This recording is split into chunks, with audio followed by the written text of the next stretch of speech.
Televisión. Documental.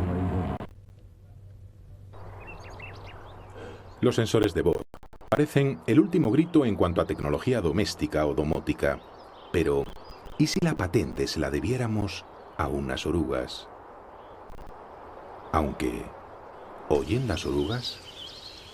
No lo parece, pero si alguna lo hiciera, ¿cómo recibiría el sonido sin oídos?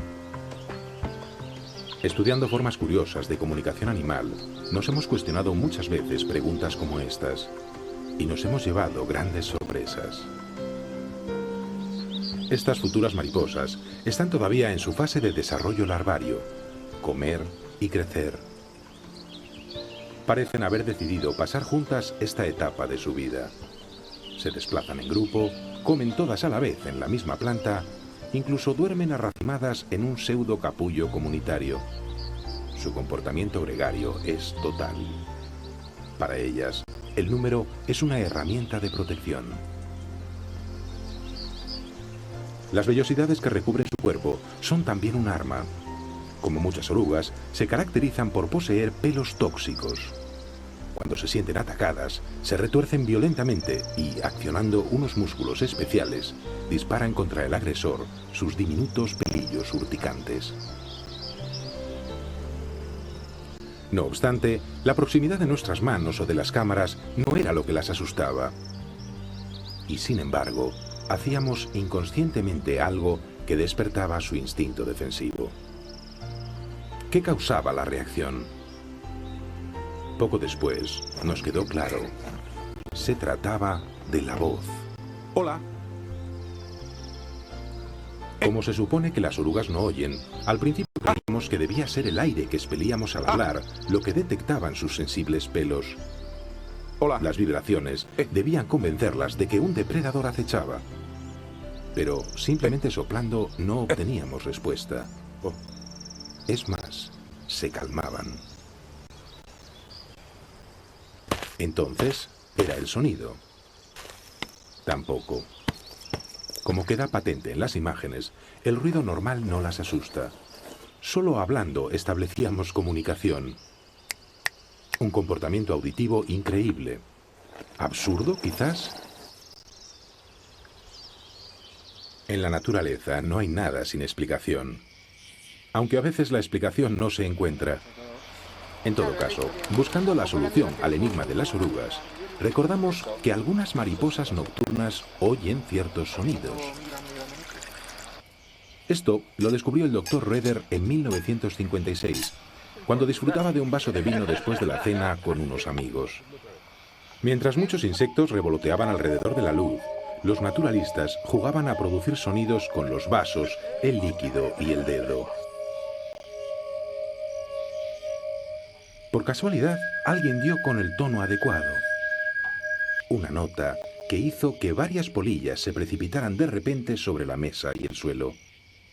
Habían plegado sus alas nada más detectar el sonido. Ya no querían volar. ¿Qué había pasado? Después de muchas investigaciones, el Dr. Roeder y el Dr. Treat asociaron la idea de que las polillas habían aprendido a detectar los ultrasonidos que los murciélagos emiten al volar y esquivaban a sus cazadores simplemente dejándose caer en el último momento. El sistema de detección de radar de los murciélagos evolucionó como un aparato de visión en la oscuridad. Consistía en emitir ondas sonoras que al rebotar en los objetos próximos devolvían la información estableciendo un perfil claro de los contornos. De esta forma, los murciélagos pueden moverse por la noche evitando colisiones en la oscuridad. Con el tiempo, el sistema sirvió también al mamífero para detectar a sus presas. No obstante, las mariposas nocturnas han aprovechado el sistema de los murciélagos invirtiendo su función. Algunas especies de polillas son capaces de descubrir al murciélago precisamente por los silbidos que éste emite para cazarlas. En el último momento, cerrando bruscamente sus alas, esquivan el ataque.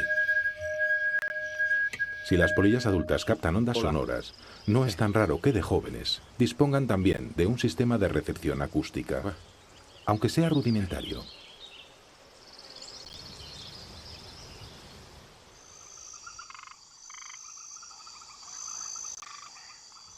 Como todo el mundo sabe, los sonidos se transmiten mejor a través de los cuerpos sólidos o a través del agua que por el aire. Las vibraciones sonoras pueden viajar en ellos a grandes distancias.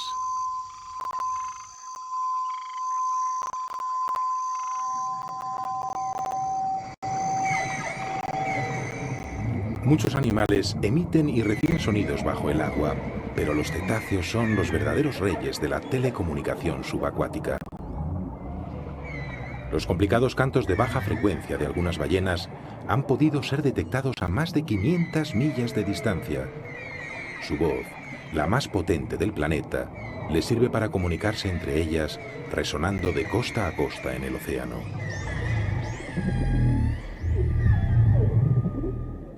En ocasiones, estos infrasonidos registran intensidades próximas a los 190 decibelios. Se cree que los cachalotes cazan calamares gigantes utilizando ultrasonidos, pero la potencia de emisión de los cetáceos nace de la función básica que tienen de comunicarse en un medio líquido. Para medir el grado de inteligencia de las ballenas o de los delfines, se ha propuesto alguna vez la comparación de sus gráficos de bandas sonoras registradas por ordenador con los gráficos de la voz humana. El reflejo de las ondas acústicas de estos mamíferos marinos es aún más complejo que el nuestro. Así que, según esta teoría, o son más listos o la culpa la tiene la distorsión del agua.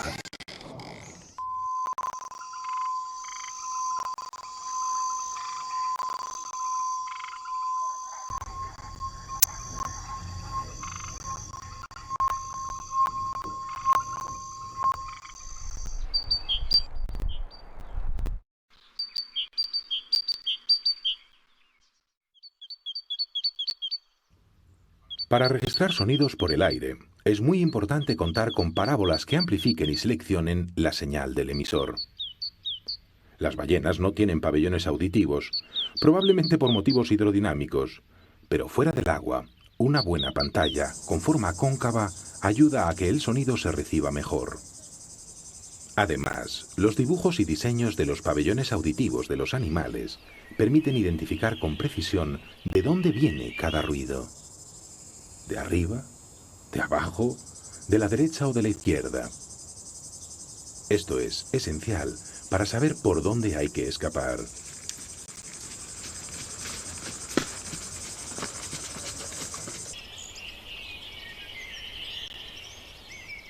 La movilidad de estas parábolas es directamente proporcional a la necesidad de escuchar de cada especie. Algunas pueden orientar rápida y exactamente sus orejas al punto del que procede el sonido. Eso es una gran ventaja evolutiva que el hombre debe hacer digitalmente. Pero al dirigir dos antenas hacia el mismo sitio, se obtiene además una tercera coordenada, la distancia a la que se produce el sonido. Esto es, escuchar en estéreo. Por eso, casi todo el mundo tiene dos orejas.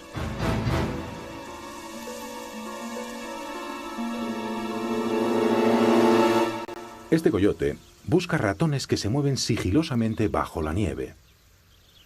No puede verlos, pero sabe exactamente dónde están.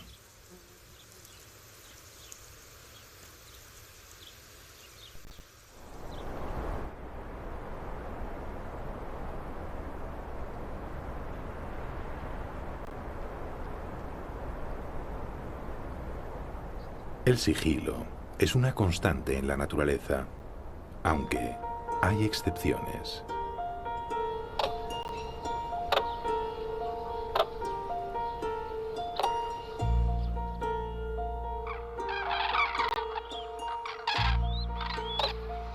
Pocas reuniones zoológicas son más estruendosas que un dormidero de grullas al amanecer. Las grullas son muy gregarias, buscan refugio en el número. Los bandos duermen, comen y se desplazan unidos. Incluso en vuelo no dejan de gritarse unas a otras.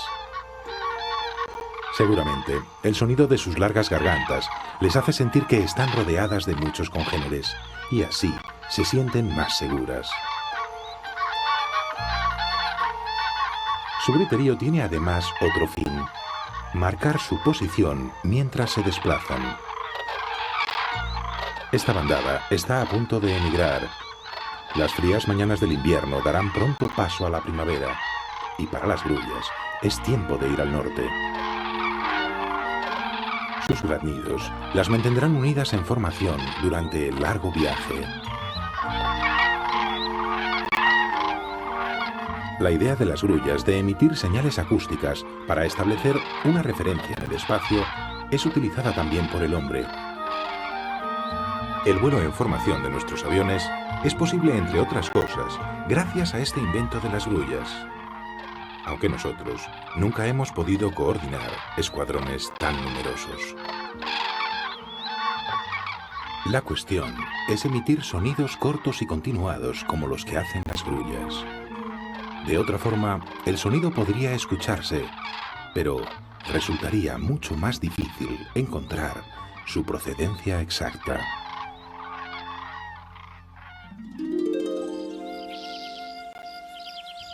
Esto es lo que sucede con las chicharras. Su ensordecedor chirrido esconde muy bien la rama desde la que emiten. Si el que oye no es otra chicharra.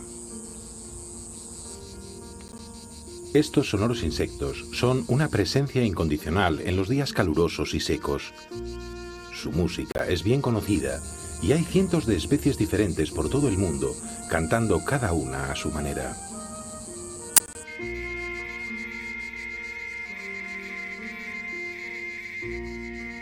Pero oírlas no es lo mismo que verlas.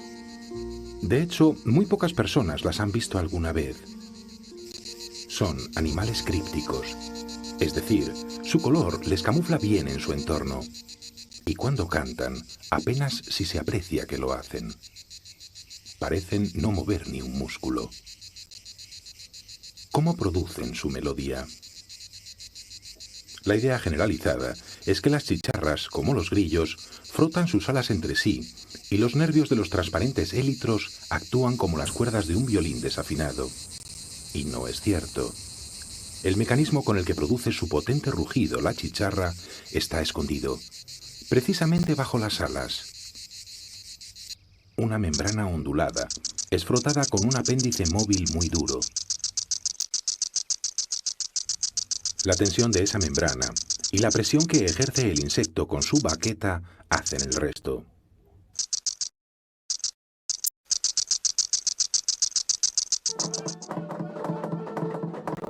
De hecho, los tambores, antes que construir ritmos para animar nuestras danzas, se utilizaron para enviar mensajes.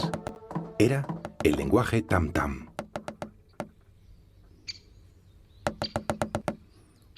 Los pájaros carpinteros lo usan desde hace millones de años. Son también animales muy esquivos y difíciles de observar, excepto en la época de cría. Su tamborileo les delata. El poderoso pico que tienen les sirve para buscar gusanos entre la madera, para agujerear los troncos y saborear su savia, y claro, para construir sus nidos. Como con un cincel, trabajan sobre los árboles abriendo huecos, perforándolos, taladrándolos. Su cerebro es sometido en cada impacto a una deceleración insoportable para cualquier otro animal. Sin embargo, a ellos no les afecta. Es más, el sonido que producen al trabajar ha terminado convirtiéndose en parte de su lenguaje. Con él, delimitan sus territorios o envían mensajes a sus parejas. En el interior de sus bosques cerrados, el ruido de su tam-tam viaja perfectamente entre la vegetación hasta más de 10 millas de distancia.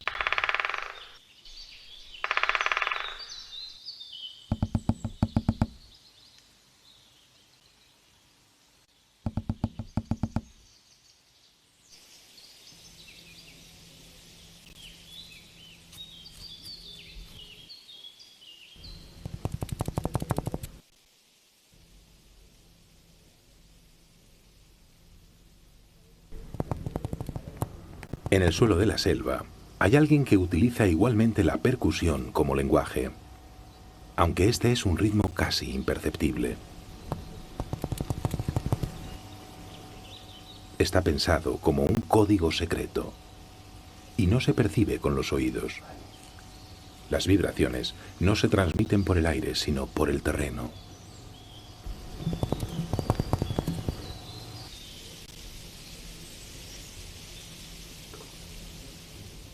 Los extremos de las patas de estas tarántulas son hipersensibles y están preparados para interpretar tan sutiles mensajes. En esta ocasión son mensajes de amor.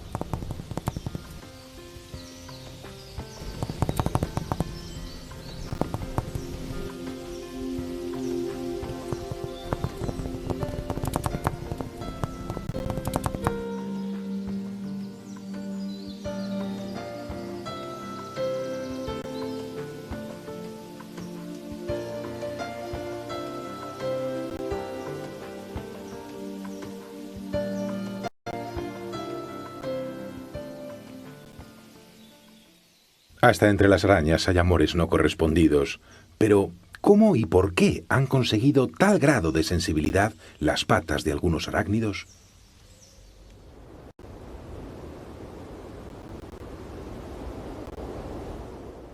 La capacidad sensorial que las arañas han llegado a desarrollar en sus extremidades es extraordinaria y sorprendente. De hecho, ciertas especies de arañas parecen confiar únicamente en este supersentido para sobrevivir. La araña de tapadera, del género Stasimopus, construye un tubo subterráneo, como tantas arañas, pero ella lo cubre perfectamente con una tapa puerta que esconde su cubil.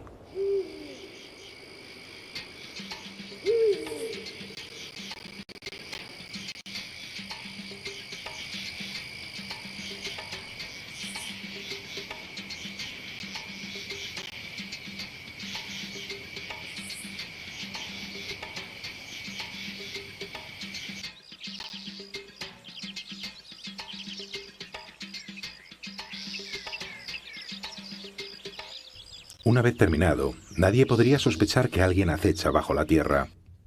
Pero, ¿cómo sabe la araña cuándo pasa una presa o cuándo pasa un depredador? Solo por el temblor de las pisadas. Ningún sismógrafo humano se movería ni un milímetro ante el microterremoto que producen las pisadas de un grillo. Las arañas tapadera sondean las cercanías de su escondida madriguera mediante el tacto. Mantienen sus patas delanteras en contacto con la seda que conforma la puerta de su escondite. Y gracias al sentido táctil más fino diseñado por la naturaleza, aguardan la aparición de merodeadores que puedan ser cazados. Lo más llamativo es que la araña sabe incluso evaluar cuándo su presa está exactamente a la distancia de ataque. Unos milímetros más lejos duda, pero no se decide.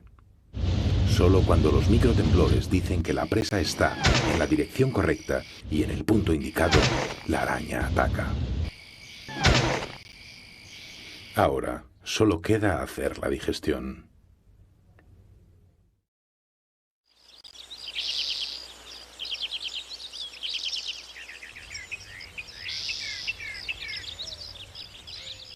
Para la propagación de vibraciones, lo opuesto a una selva sería una lámina de agua, plana y sin obstáculos que interfieran. El sonido viaja por la quieta superficie a largas distancias, sin alterar su longitud de onda o su frecuencia.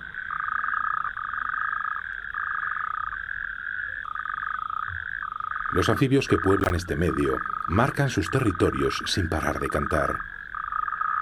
Y para ello, no usan ni olores ni colores, solo ruido, y cuanto más fuerte, mejor.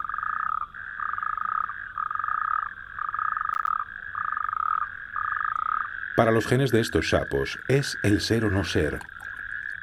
Los machos de esta especie tienen solo unos pocos días para conseguir que su estirpe no se extinga.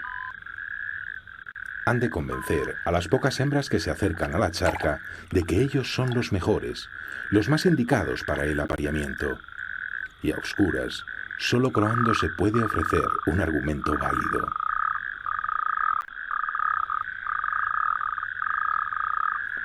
La densidad de machos es muchas veces superior al número de ejemplares de género femenino. Por eso, frecuentemente se producen riñas por los lugares óptimos. Los más fuertes elegirán sitio.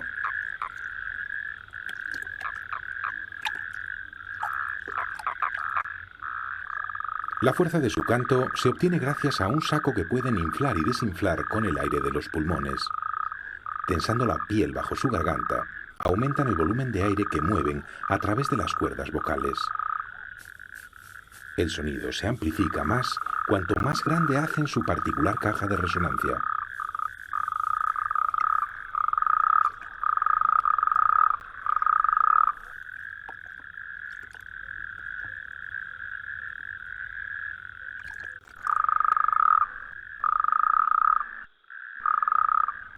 El descubrimiento de las cajas de resonancia se aplica hoy en los modernos altavoces de nuestros equipos de música de la misma forma que lo hacíamos en los tambores primitivos. Las membranas que vibran ofrecen, en función de lo tensas que estén, toda una escala de notas musicales.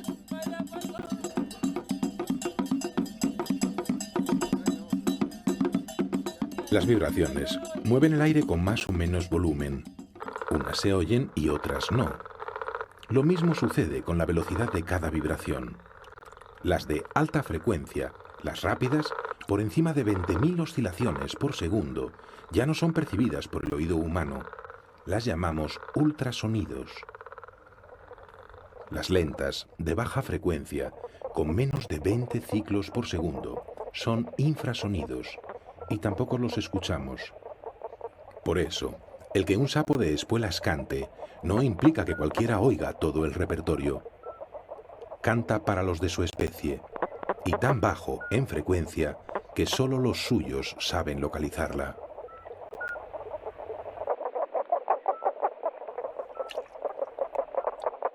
Esta rana se hace oír en una banda acústica más normal. Cualquiera puede escucharlas, pero ellas han dado un paso nuevo en emisión acústica. A diferencia de los varios miles de especies de ranas y sapos que hay en todo el mundo, esta, entre unas muy pocas elegidas, dispone de 2 sacos para cantar.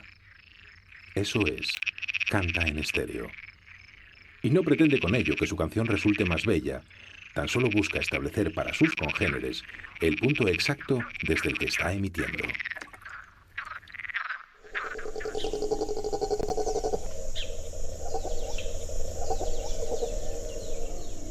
Muchos otros animales utilizan cajas de resonancia para mejorar su comunicación.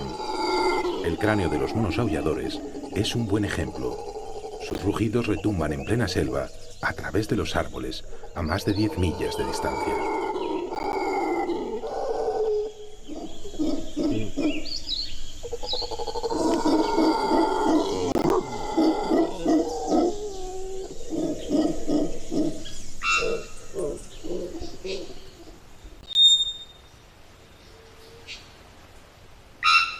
El rarísimo pájaro campana es también un caso extraordinario entre los megáfonos de los bosques tropicales de América Central. Es un ave cada vez más escasa y ahora, solo en algunos lugares muy recónditos, puede tenerse la suerte de escucharle. Verle es otra cuestión.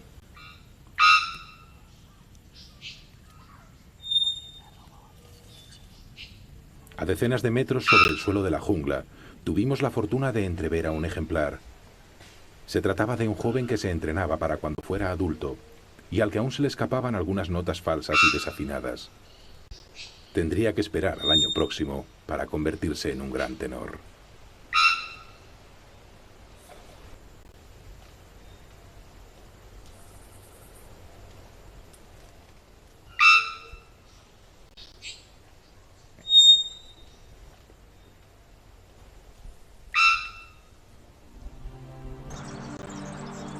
Los pájaros, y más concretamente las aves canoras, serían indudablemente los animales que representarían en la naturaleza la alta fidelidad.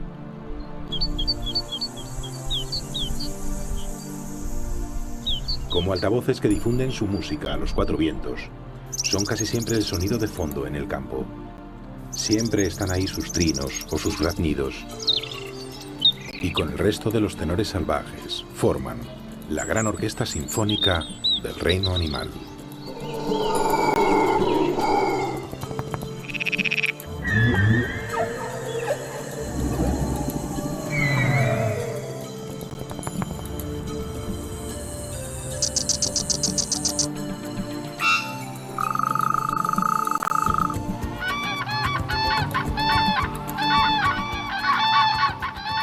Esto es todo, amigos.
El color, la luz y el movimiento, apropiadamente combinados, producen mensajes. Algunos de estos símbolos son universales.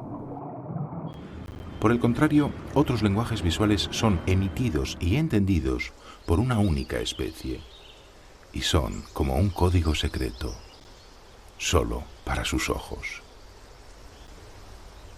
Los camaleones manejan muy bien el color para expresar su estado de ánimo. Contrariamente a lo que la mayoría de la gente cree, su extraordinaria habilidad para cambiar la pigmentación de sus escamas no es utilizada básicamente para camuflarse. Su función primordial es la comunicación intraespecífica, colores y mensajes entre camaleones, colores y sensaciones. El hombre también lo hace y lo llamamos arte.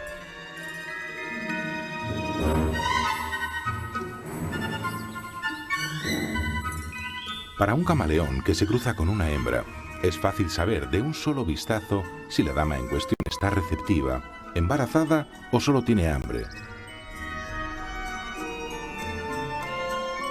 Del mismo modo, un macho reconoce el enfado de otro solo con observar su costado. Por ejemplo, esta mezcla significa «sal de mi territorio». El mensaje es muy evidente. Normalmente está perfectamente claro si eres camaleón.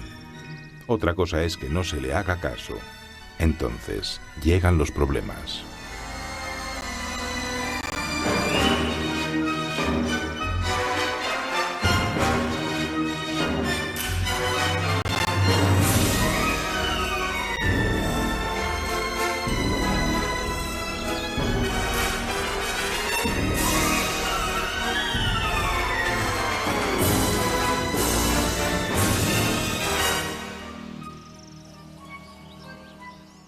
La visión de estos reptiles está muy desarrollada. Quizá tenga que ver con su original capacidad para observar y analizar dos cosas al mismo tiempo en su cerebro. Sus extraños ojos apuntan normalmente en direcciones distintas. El color, mejor dicho, la mezcla de colores, no tiene secretos para ellos. Como primitivos pintores, aprendieron a mezclar rojos, amarillos y azules en sus propias paletas. Los cromatóforos son unas células especiales que se encuentran en la piel y que contienen diminutos sacos con pigmentos. Estas células pueden cambiar el tamaño de cada saquito según ordenen las hormonas, y de esta manera hacen aparecer más azul o menos rojo para matizar, por ejemplo, este color púrpura.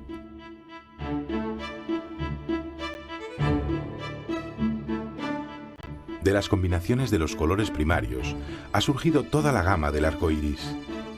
Con ella, los camaleones disponen del máximo de posibilidades de comunicación. Cada nuevo tono significa una palabra más para su vocabulario y, pigmento sobre pigmento, han ido perfeccionando su exclusivo argot.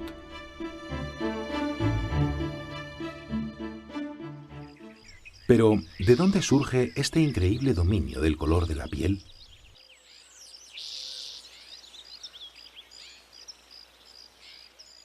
Ciertos animales han evolucionado para hacerse invisibles en su entorno natural.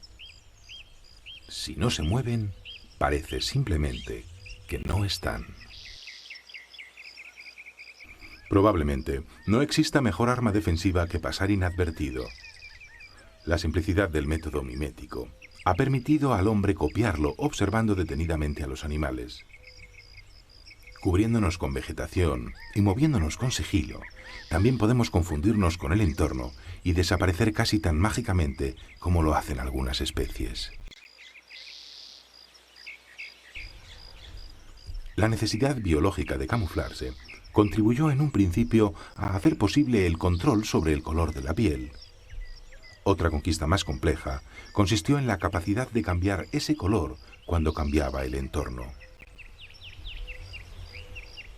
El origen de esta otra habilidad podría hallarse en la necesidad de regular la temperatura.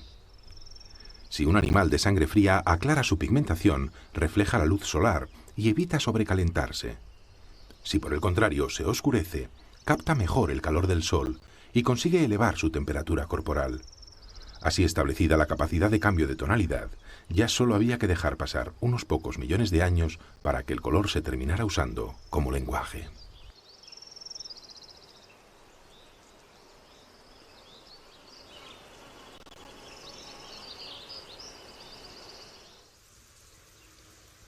Ocurre, no obstante, que muchos seres vivos tienen una visión limitada. Para ellos es más fácil reconocer un patrón determinado, es decir, rayas o manchas, antes que una coloración concreta. Esta es la razón por la que las franjas, las bandas o los lunares están tan de moda entre los animales. El mundo del marketing y la publicidad ha estudiado los colores, sus combinaciones y contrastes para crear mensajes tan explícitos como los de la vida salvaje. Hoy, nuestro cerebro asocia con facilidad colores a compañías concretas, y nadie duda ya que el lenguaje del color es el más directo de todos los lenguajes.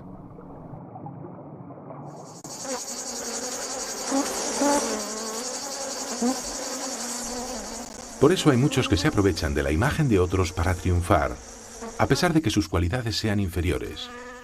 Esto es una mosca, no una abeja.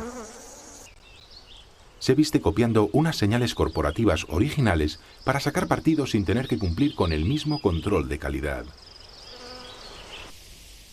Aunque los disfraces de los imitadores no sean totalmente precisos en los detalles, el plagio funciona la mayor parte de las veces. La peligrosa serpiente coral tiene tantos imitadores como la Coca-Cola. Y al igual que sucede con los colores identificativos del refresco, en la naturaleza, unas bandas rojas, negras y amarillas hacen presuponer que cualquiera con este patrón es un enemigo mortal. La falsa coral es solo una imitadora, no es venenosa en absoluto, aunque sus colores parecen realmente los de una coral. ¿Quién en toda la selva se atreverá a comprobarlo?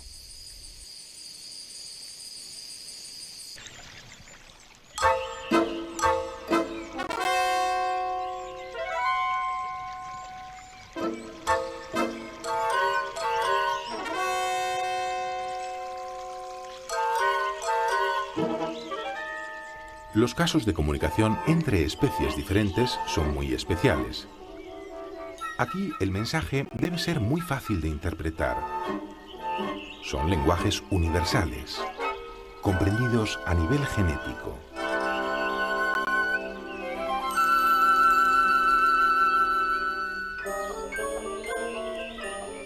El tono verdoso de esta bombina asiática oculta muy bien a la rana entre la vegetación. Es altamente mimética. Sin embargo, esta rana tiene una particularidad. Su piel es venenosa. Y, aunque como norma le interese pasar desapercibida, cuando un peligro se acerca demasiado, no dudará en advertir de su toxicidad. El anfibio ha sido localizado por una serpiente y aunque el depredador no es de gran tamaño, es muy capaz de devorar a la rana. Por eso, el anfibio deberá presentar un argumento poderoso si no quiere terminar en el estómago de la hambrienta culebra. Y deberá hacerlo rápido, mientras la serpiente aún quiera escuchar su última voluntad.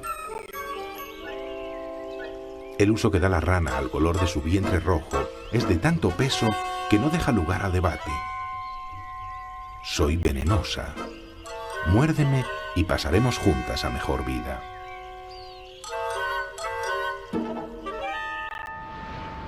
El rojo es uno de los colores reconocidos universalmente como señal de advertencia. Y al reptil no le quedan dudas acerca del mensaje que manda el anfibio y se retira. La serpiente ha respetado a este pequeño semáforo viviente, deteniéndose exactamente en el momento indicado. Los colores rojo y verde son obedecidos incluso en plena selva. La visión está diseñada con prioridad para detectar objetos en movimiento. No es de extrañar, por tanto, que si ciertos animales controlaron las posibilidades que el color ofrecía para transmitir información, otros añadieran al color movimiento. Esto supuso una pequeña revolución en la comunicación animal. En las umbrías selvas tropicales, el efecto se hace aún más notable. Sumidas en la escasez de luz, estas moscas aprovechan cualquier rayo que atraviese la foresta para hacer brillar sus alas. Los machos intentan conseguir los favores de las hembras y alejar a sus competidores, moviendo sus élitros según su particular código secreto. Convierten sus alerones en espejos de señales que les hagan más visibles. Situados sobre la única hoja que en este momento se ilumina con el sol, los pequeños insectos se disputan la supervivencia de sus genes. Aprendiendo de los insectos con una intención más práctica que romántica, deberíamos incluir en nuestro equipo de supervivencia un pequeño espejo, ya que en caso de perder el camino, un simple rayo de sol podría delimitar nuestra posición a larga distancia. Una vez a tiro de piedra, el lenguaje de las manos resulta de gran eficacia expresiva. A corta distancia, los lenguajes gestuales disponen de reglas complejas y son comprensibles tan solo por los miembros de una misma especie.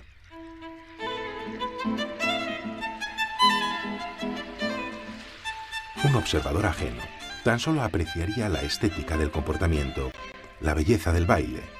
Siempre le quedarían dudas sobre el significado. La codificación que es característica de estos métodos puede llegar a ser realmente intrincada. Cada vez que el cangrejo violinista sube o baja su pinza, inicia una conversación con sus interlocutores. El desproporcionado tamaño y el color de su tenaza es imprescindible para ser visto con total nitidez en la llanura de la playa. Pero para el que no sea un cangrejo, el que no sepa detectar los matices, no podrá comprender cómo en estos movimientos aparentemente repetitivos y simples, un sencillo crustáceo puede leer tanta información. El caso es que los cangrejos violinista tienen muy claro de quién es la propiedad de cada parcela, qué tamaño tiene, dónde están sus lindes y, sobre todo, cuál es el agujero al que hay que acudir en caso de alarma. Puede que aquí no lo parezca, pero en esta bulliciosa playa no se oye otra cosa que «por aquí no se puede circular» o «esto está ocupado». y sobre todo no estoy de acuerdo.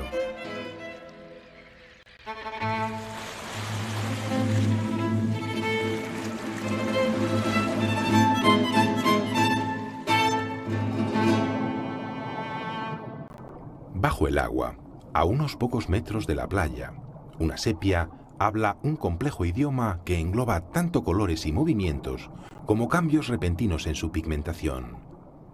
Es la máxima expresión de maestría en lenguaje corporal.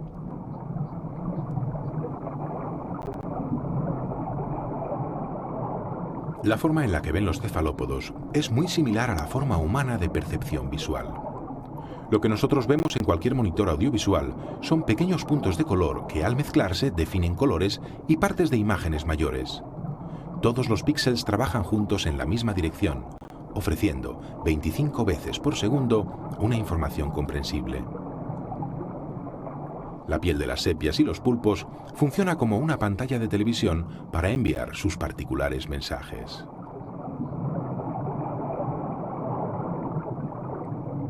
Este minúsculo pulpo de 10 centímetros es primo de la sepia. Está especializado en el color azul. Es un pulpo de anillos azules, muy venenoso.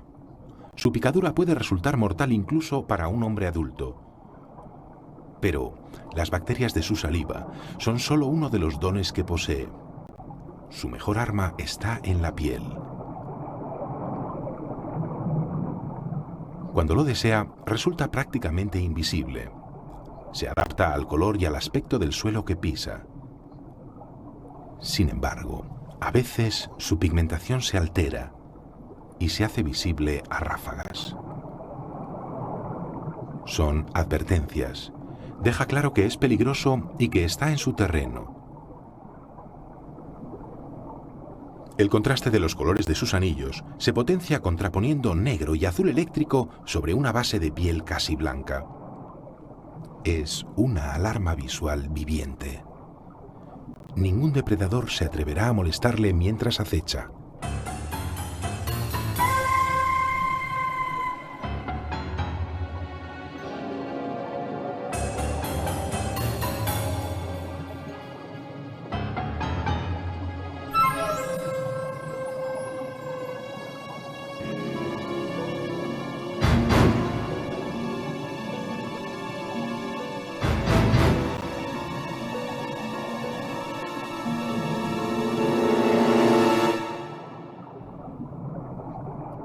La comida del pulpo está acorralada por última vez en su propio hogar. Pero un intruso en el territorio ha sido testigo de la cacería y el hambre le va a proporcionar el coraje necesario para luchar por el suculento cangrejo.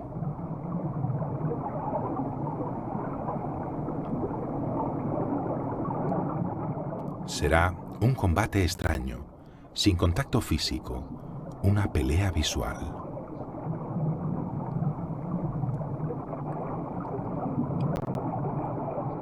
La tensión del momento hace que por un instante se olviden de la presa. El pulpo invasor amenaza al señor del lugar con todos los brillantes insultos que conoce. El legítimo propietario esgrime idénticos argumentos, pero ahora, quien hinche más su cabeza y parezca más alto será el vencedor. Los dos son conscientes de que su rival entiende perfectamente el mensaje que se está transmitiendo, y son rivales muy parecidos en fuerza y tamaño. Finalmente, la ventaja de jugar en casa se impone. Visiblemente excitado, pero decidido a que nadie le prive otra vez de su alimento, el pulpo cazador recupera su trofeo. La vista de los cefalópodos está preparada para observar especialmente objetos en movimiento y cambios cromáticos. Por eso estos han podido ser incluidos como parte esencial de su sistema de señalización. El ojo humano responde casi exactamente igual que el ojo del pulpo a los estímulos móviles o a los parpadeos luminosos. Estos atraen y fijan nuestra atención, a veces hasta de manera inconsciente. El caso es que las señales fijas son mucho menos llamativas que las señales intermitentes. Los pulpos o las sepias lo saben desde tiempos ancestrales. Los responsables del tráfico, los publicistas o los comerciantes los usan como quien dice desde hace 2 días. Puede que algunos abusen de ello, aunque no atender determinadas señales de aviso puede costar caro.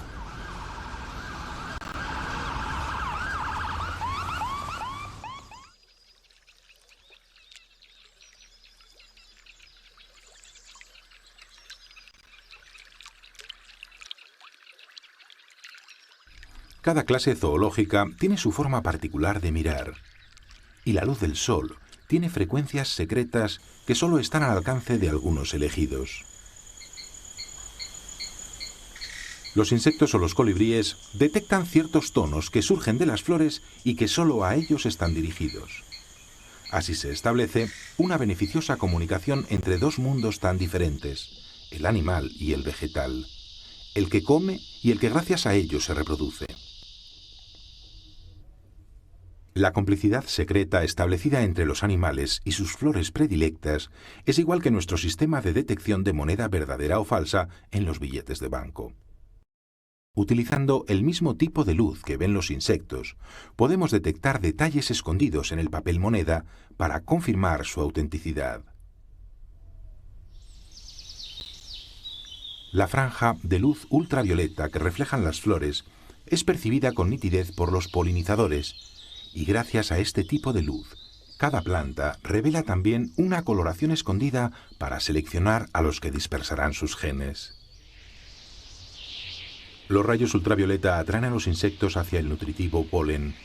Es una atracción instintiva, difícil de resistir. Una atracción que ha sido aprovechada por otros artrópodos para matar mejor por la noche.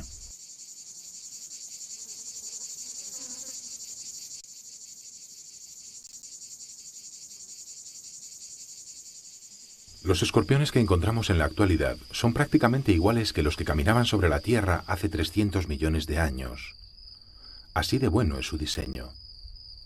Aunque, a simple vista, nosotros solo apreciamos una pequeña parte de sus encantos. Los escorpiones en la oscuridad, bañados por la luna y las estrellas, cobran un aspecto sorprendente. Su cutícula se transforma, se hace extrañamente fluorescente. Hemos intensificado artificialmente la luz ultravioleta hasta un nivel perceptible por nuestros ojos. Así podemos hacernos a una idea de cómo ven y de cómo se ven entre ellos. Algunos científicos opinan que ya que los escorpiones son de hábitos nocturnos y prácticamente ciegos, esta habilidad de reflejar los rayos ultravioletas les sirve para localizarse. Son seres muy territoriales y no aceptan la cercanía de congéneres excepto en época de cría, y en ese caso, solo si se trata de alguien de distinto sexo. Obviamente, no es el caso.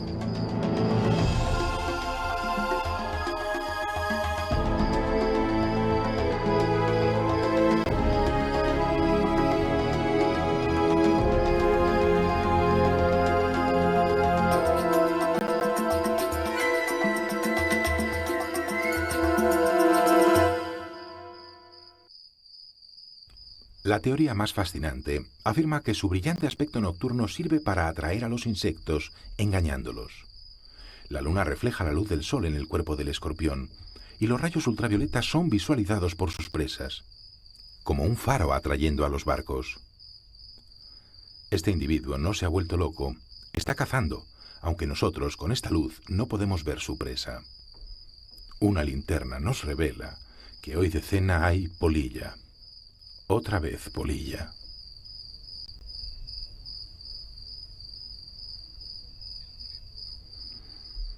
El hombre ha utilizado la luz ultravioleta copiando la estrategia del escorpión. Aprovechando la irremisible atracción que sienten los insectos por esta iluminación, ha diseñado las ingeniosas lámparas antimosquitos. Hemos tomado una idea de los escorpiones y le hemos añadido electricidad, pero la historia es la misma. Ahora hay insecto. Ya no lo hay.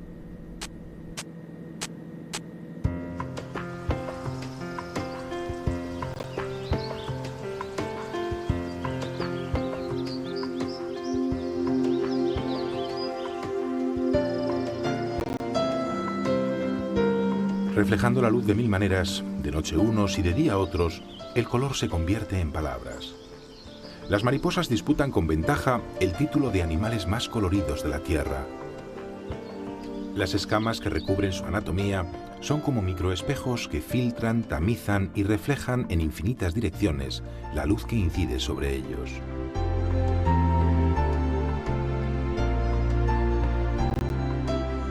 Pero, ¿hay alguien que produzca su propia luz? ¿O son todo espejos como la luna?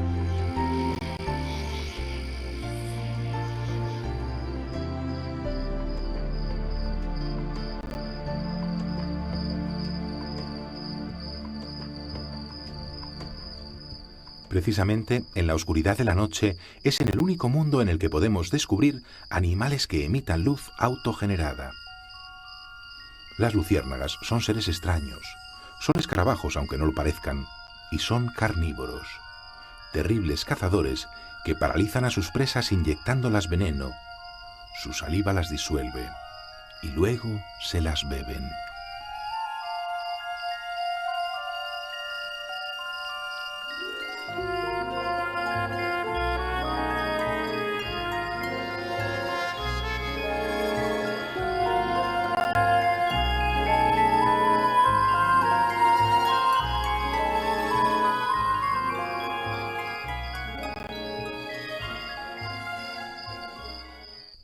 La luminiscencia de las luciérnagas es un dispositivo sexual.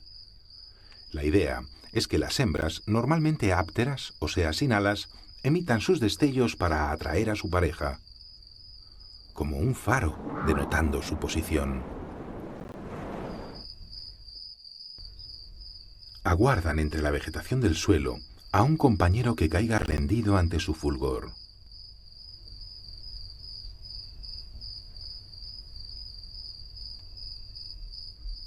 Hay especies que despiden un brillo constante sin intermitencia. Otras se encienden y se apagan regularmente. Y algunas disponen de hasta doble foco, seguramente para distinguirse mejor. Algunos machos también lucen y con ello demarcan su posición a posibles competidores.